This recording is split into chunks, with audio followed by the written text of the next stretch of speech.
Hi hello నమస్తే, welcome to cues. మీ సిద్ధంగా సుదర్శన్. తెలంగాణలో పేదల సొంతింటి కల కోసం ప్రభుత్వం ప్రారంభించిన ఇందిరమ్మ ఇళ్ల పథకం ఇప్పుడు పెద్ద షాక్ ఇచ్చింది. బేస్మెంట్ వరకు ఇల్లు నిర్మించిన 1950 ఇళ్లను ప్రభుత్వం రద్దు చేసింది.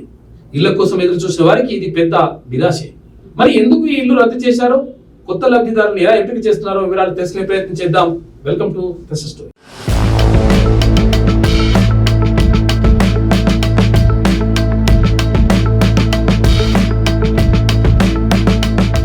తెలంగాణ ప్రభుత్వం ఇందిరమ్మ ఇళ్ల పథకంలో భాగంగా ప్రతి నియోజకవర్గం నుంచి 3500 మందికి ఇల్లు కేటాయించింది.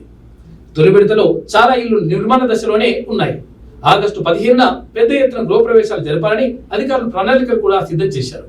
కానీ ఇటీవల హౌసింగ్ వెరిఫికేషన్ అధికారుల తనిఖీల్లో 1950 మంది అనర్హుల ఇల్లు పొందినట్లు బయటపడింది.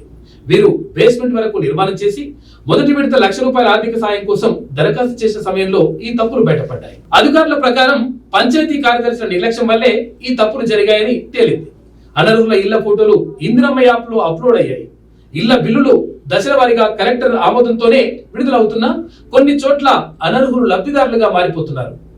హౌసింగ్ కార్పొరేషన్ ఎండి గౌతమ్ ఈ విషయాన్ని స్పష్టం చేశారు.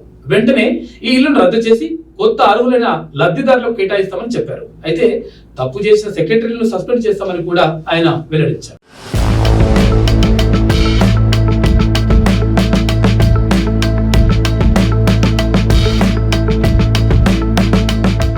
తాజా తనిఖీల్లో బయటపడ్డ వివరాలు చూసుకుంటే 1950 మంది లబ్ధిదారులు గతంలోనే ఇంటి నిర్మాణం ప్రారంభించి బేస్మెంట్ వరకు వదిలేశారు. వీరిని అర్హులుగా చూపి పంచాయతీ సెక్రటరీలు ఫోటోలు యాప్ లో అప్లోడ్ చేశారు. వెరిఫికేషన్ తర్వాతే బిల్లులు చెల్లించే సిస్టమ్ ఉన్నా స్థానిక స్థాయిలో తప్పులు జరిగాయి. ఇకపై మరింత జాగ్రత్తలు తీసుకుంటామని వారు తెలిపారు. నియమ నిబంధనలతో సర్క్యులర్ కూడా జారీ చేశారు. ఇళ్ల నిర్మాణం 400 అడుగుల నుంచి 600 అడుగుల వరకు విస్తీర్ణంలో ఉండాలి.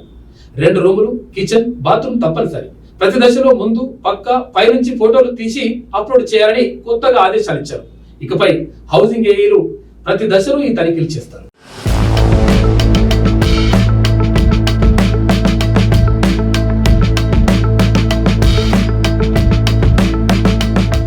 మొత్తం మీద ఇందిరమ్మ ఇళ్ల పథకం అమల్లో అనర్హులకు ఇల్లు దక్కిన ఘటన ప్రభుత్వం ఎంత పకడ్బందీగా వ్యవహరించినా స్థానిక స్థాయి లోపాలు పెద్ద షాక్ ఇచ్చాయి. ఇకపై ఇలాంటి తప్పులు జరగకుండా చర్యలు తీసుకుంటామని అధికారులు చెబుతున్నారు. కానీ ఇల్లు కోల్పోయిన 1950 కుటుంబాలకు ఇది గట్టి నిరాశ. వారి స్థానంలో త్వరలోనే కొత్త అర్హులు ఇల్లు పొందనున్నారని చెప్పేసి చెప్తా ఉన్నారు. ఇది ఇవాల్టి స్పెషల్ స్టోరీ. చూస్తుండండి క్యూస్. మీ సిద్ధంగా సుదర్శన్. లేటెస్ట్ న్యూస్ తెలుగు మరియు ఇంగ్లీష్ అప్డేట్స్ కోసం ఇప్పుడే క్యూన్యూస్ అఫీషియల్ యాప్ ని ప్లే స్టోర్ నుండి డౌన్లోడ్ చేసుకోండి. సరికొత్త సమాచారాల కోసం క్యూన్యూస్ వెబ్సైట్ ని ఫాలో అవ్వండి. ఛానల్లో ప్రాంతీయ, జాతీయ, అంతర్జాతీయ వార్తలు వీక్షించండి. లైక్ చేయండి.